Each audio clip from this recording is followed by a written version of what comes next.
Okay, addressing the topic that was not addressed or communicated about when I was a child. We human beings are naturally and wonderfully sex addicts.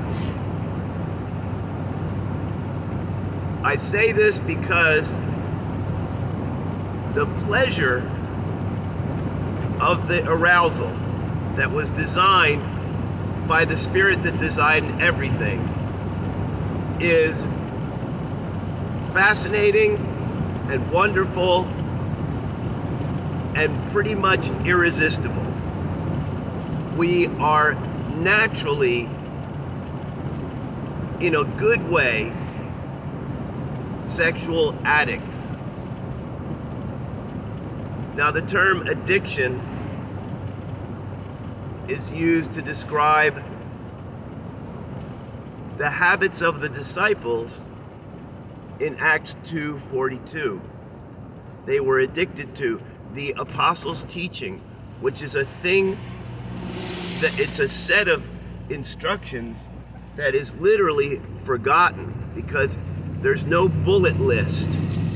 There's no itemized list of the things that Jesus taught the apostles from the top priority to the lesser priorities. What is the new Holy of Holies? How do we reproduce as spiritual family? What about marriage? What about singleness like Jesus? I mean, there's so many special details of this unusual new relationship with the Creator.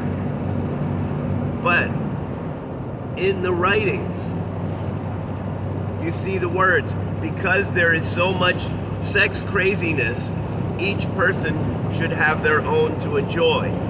Now, there are some people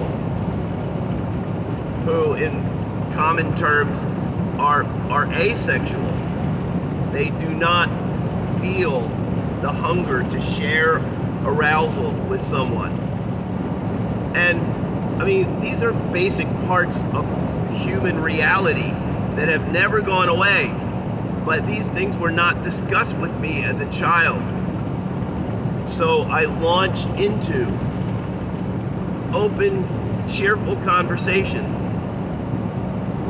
family conversation, so that we can talk with these children that are growing up and have them be realistic about whether they are